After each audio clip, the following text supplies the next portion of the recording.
gledate Na pola podcast sa festivala Na pola puta. Današnji gost je Dragan Berkić i porazgovarat ćemo sa njim. Danas se književnosti sve manje ljudi okreće i sve manje mladih se okreće toj vrsti umetnosti i književnosti. Pa šta mislite, kolika je važnost književnosti danas i kako ona utiče na ljude? Pa, šta bih rekao? Pa, mislim, pre svega tehnologije su potpuno promenile odnose, perspektive i udeo literature i edukacije je danas potpuno drugačiji kad imamo i te mreže i sve moguće.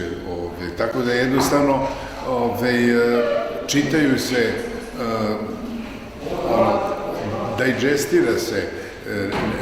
Nekada je to bilo da je zaista literatura prosto značila više nego danas. Međutim, udeo, ja mislim da ono što literatura nudi u stvaranju jednog identiteta kod mladog čoveka je nezamenljivo. Naravno, ne treba sad tu kukati kao zašto se manje čita ili ne. Pitanje je veliko, to je, mislim, opšte mesto kao da se manje čita. Ja mislim da se ne čita manje. Oni koji čitaju i oni kojima literatura nešto znači, ja mislim da je to, nema ih ništa manje nego što ih je bio u vreme kad sam ja bio klinac. To je neko moje viđenje. Ali je jako važno za stvaranje jednog, ajde da kažem, misliti svojom glavom. To je nešto najvažnije što može čovjek da stekne tokom odrastanja i da jednostavno mišljenje njegovo, da je ono što se kaže posljedica jednog toka zrelosti. I to je, u tom smislu je književnost nezamenljiva. Ja duboko u tome verujem. Možda je to utešno, možda to nije tako, ali ja mislim da mi danas prosto imamo veliku ponudu i to je nešto što samim tim daje neku iluziju kao da se malo čita. Pa možda se malo čita, bitno je šta se čita. A kad smo već kod toga, kada pišete knjigu, u procesu pisanja knjige, koje izazove srećete i u procesu u kojem vi smišljate ideje za vaše knjige i nalazite inspiracije, koje izazove srećete i da li ih srećete? Pa najvažnija je memorija, da se čovjek sjeti prave reči, prave rečenice, ali mislim, pisanje je jedan proces i on je kao otisak prsta, kod svakoga je drugačiji. Dakle, same to obično se misli kao inspiracija. Baudelaire, francuski pesnik Charles Baudelaire, ima jednu odličnu definiciju inspiracije, udeo inspiracije kod umetnika. Kaže, inspiracija je sestra svakodnevnog rada. I možda u poeziji je zaista trenutak, jer pesma se napiše u trenutku, ali roman se ne piše u trenutku, to je jedan rudarski posao i u tom smislu ja mislim da je tu važna disciplina, zaista je važna disciplina, jer začas čovjek upadne u neku letargiju i ono što je, ja sad govorim iz perspektive romansijera, a to je da intonacija, održati intonaciju tokom čitavog književnog dela, romana, konkretno sad pričam o tome, nije jednostavno.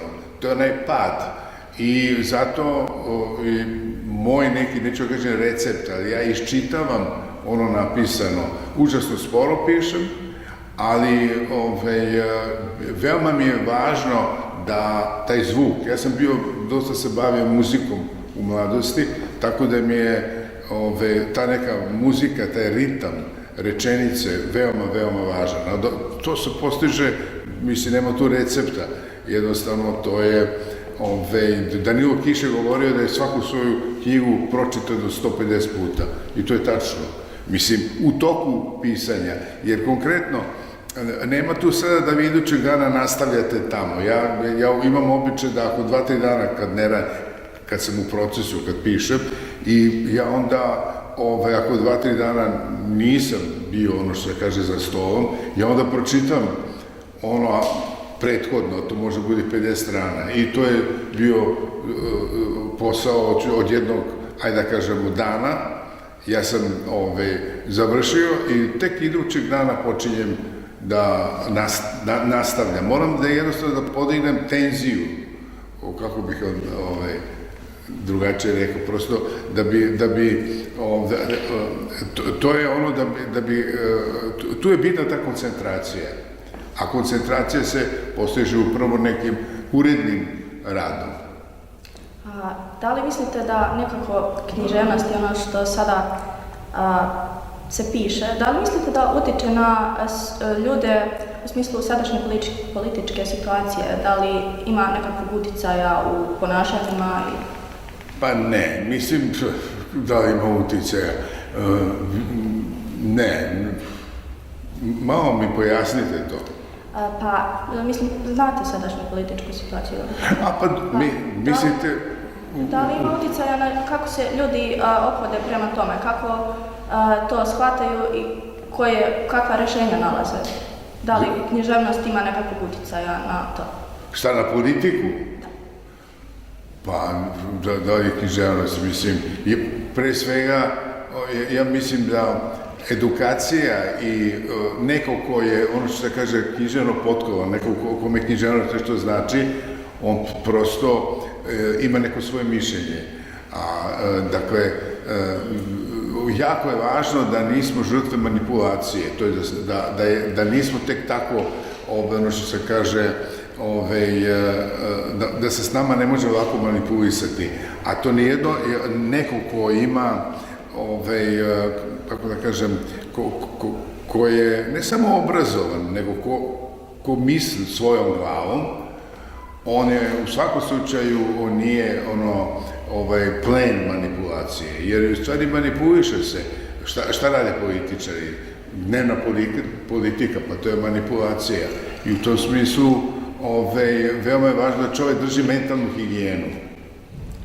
Hvala. A da li vaš roman, Bepki roman, dobro, koliko sam shvatila, ispravite me ako grešim, on je inspirisan po događaju iz vašeg... Jeste, to je iz... Pa koliko vam je bilo teško da se stavite u poziciju pisca i da pišete tome objektivno? Odlično pitanje, mislim, jako teško. Mislim, ja sam taj roman koji u stvari veoma nije dug, 170 strana, ja sam pisao 4 godine. Naime, to je jedan događaj, pre svega ono što mi je bila ideja, to je da to bude predložak za književno delo. Dakle, ja jednostavno kad se to dogodilo, što se dogodilo, ko je čitao i ko će čitati, onda će znati o čemu pričamo, ne mogu se prepričavati, ali taj jedan događaj koji se desio u mome sinu, to je bio u vremenu korone i tako dalje. On je inače lekar, psihijatar, i to je nešto što je, ja nisam imao ideju da pišem roman, jer prosto jednostavno to se desilo kad je on bio u pritvoru i tako da, osumnjičen je bio za neko trovanje, to je krajnje bizarno. Može, znao sam da će na kraju, znao sam, pretpostavio sam, to je toliko bizarno da će sad neko da truje nekim tamo čokoladama, zapravo torta, pomenjala se i tako dalje, a to je bilo doba korone, kada su lekari imali, govorim to u Beču, imali su duga dežurstva po 72 sata. Dakle, to je bio jedan, kako da kažem, desio se jedan kontinuirani mobbing i to je nešto što, kako da kažem, ja sam beležio činjenice. Izašao sam iz situacije i postao neutralni posmatrač. A da bi se to ostvarilo, bilo je potrebno jedno vreme. To je zaista bilo potrebno da bi to funkcionisalo i naravno prvo što, bio sam svestan toga da prvo što će svako da pomisli, to je, evo sada, otac piše o svom sinu, što je potpuno banalno. Tako da je to jedna, to je knjiga koju ja nisam planirao. Niko ne planira takvu knjigu. Mislim, tako da,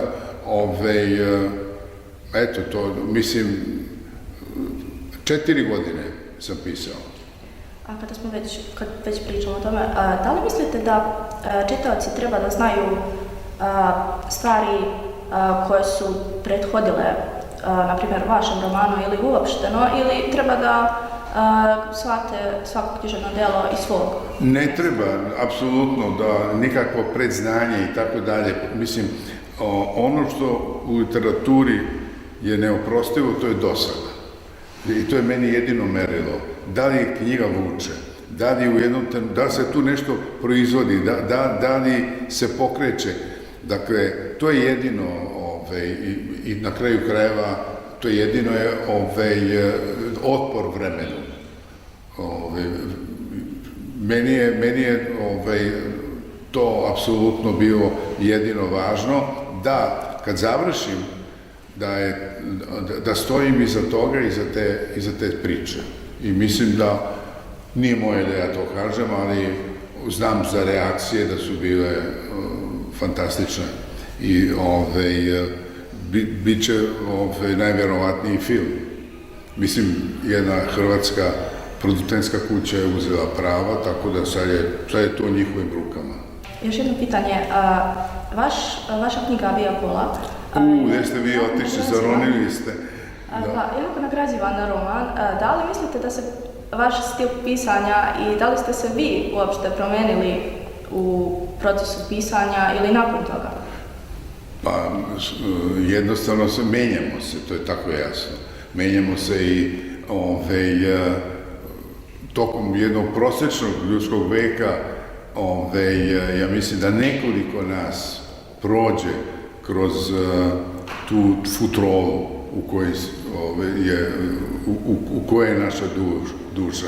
Tako da, svakako, pa, mislim, bio bi porazno da se čovjek ne menja.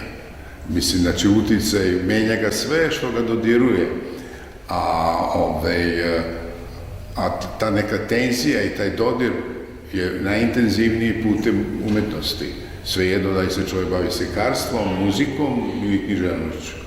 Tako da, sigurno da onaj ja koji je pisao Via Pulu pre više i ne znam 40 godina, nije onaj ja koji sada ovde sedi u Užicu u gimnaziji. Inače, ovde, ja sam bio neko vreme u vojsci u Užicu, tako da mi je Užice veoma bio važno, što kažem, formativno, bio mi veoma važno. I taj ja iz Užica, iz 70 i neke, to nije taj ja danas, to je tako jasno. Hvala vam, to je bilo velike to. Dobro, malo smo kruti, ali ja imam veću tremu nego vi.